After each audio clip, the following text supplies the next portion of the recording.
संत रामपाल जी का भाई बरवाला कांड में पुलिस की सेटिंग से भगोड़ा बन के भागा, भगोड़ा बन के 8 साल के बाद में पकड़ा गया और दे के पैसे मात्र 28 दिन में। उसी मुकदमे में, जिस मुकदमे में संत रामपाल जी को उम्र कैद की सजा हो गई, उसी मुकदमे में संत रामपाल जी का भाई 8 साल तक भगोड़ा और फिर पैसे दे के सेटिंग करके 28 दिन में जेल से बाहर आ गया जमानत पे। इसको कहते हैं सेटिंग।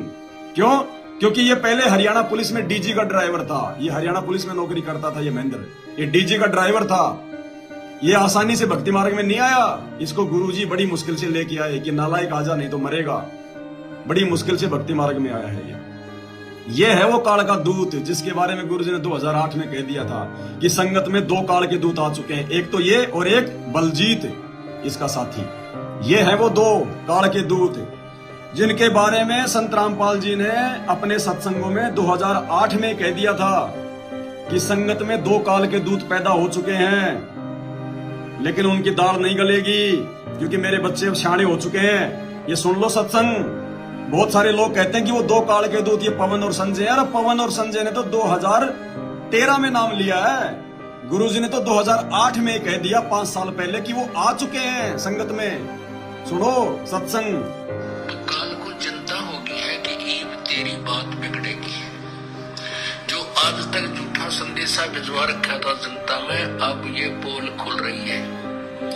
तो जिस कारण से उसने ये सब कहानी बिगड़वाने की चेष्टा की, लेकिन समर्थ का सरना गहो रंग होरी हो, कबू ना हो ऐ काज राम रंग होरी हो।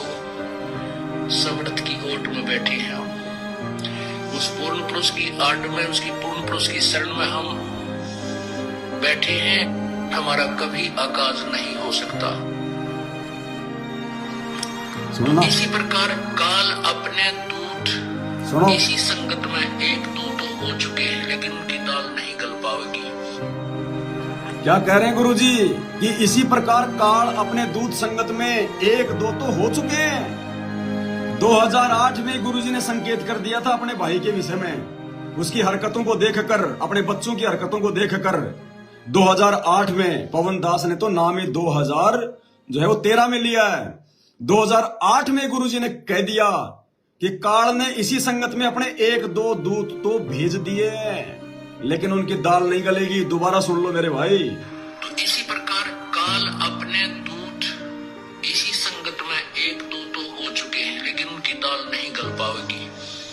जनता बहुत सियानी बना दी हमने, अपने श्रद्धालुओं को तोते की तरह रटा दिया है ये ज्ञान। अब उन दुष्ट आत्माओं से औरों को भी बचाएंगे और आप भी दूर रहेंगे।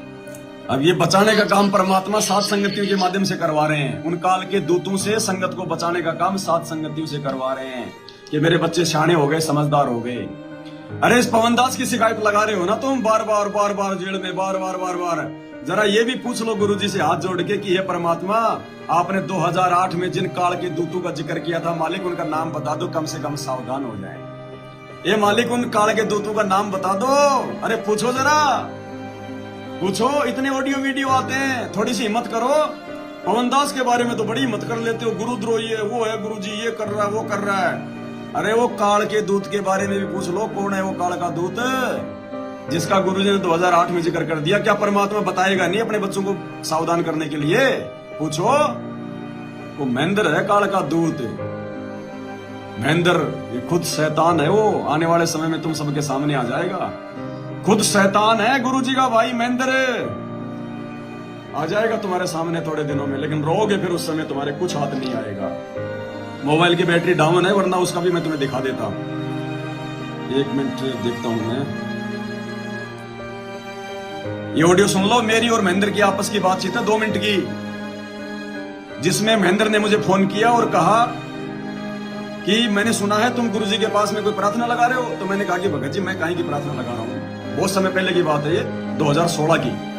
तो महेंद्र ने कहा कि गुरुजी से प्रार्थना करने के बाद भी मेरी मंजूरी जरूरी है। ये है काल का दूत, भगवान से बड़ा हो गया।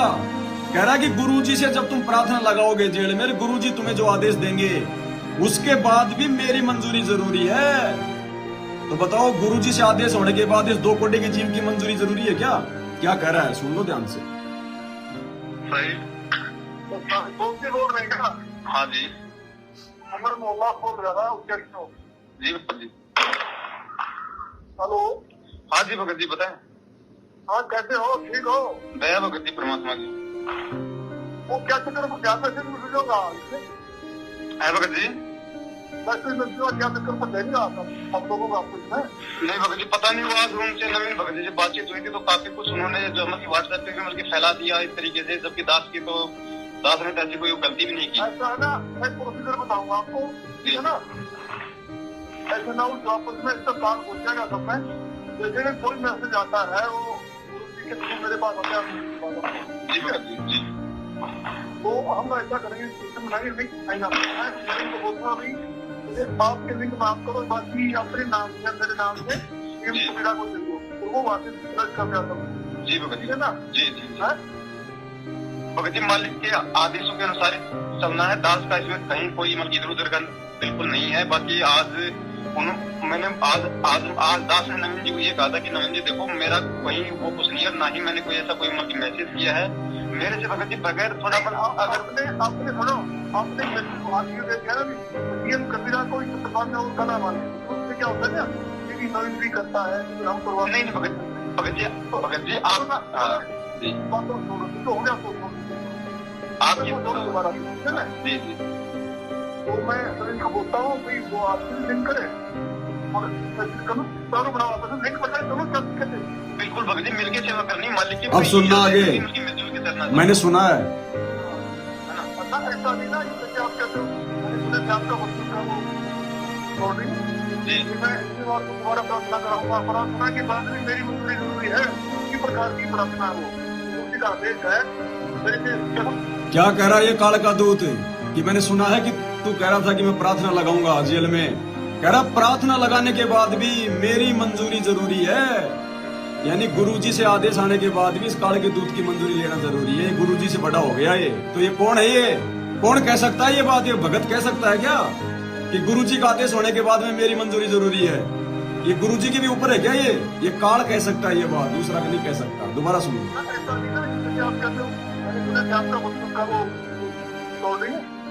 मैं इसके बाद दोबारा प्रार्थना कराऊंगा। प्रार्थना के बाद भी मेरी मंजूरी जरूरी है। किसी प्रकार की प्रार्थना हो गुरुजी का आदेश है मेरे से कहाँ प्रार्थना होगी? भगत तो फाइनल भगत जी दार के कहाँ प्रार्थना करा? अब बताओ इससे ज्यादा और क्या प्रमाण चाहिए भाइयों?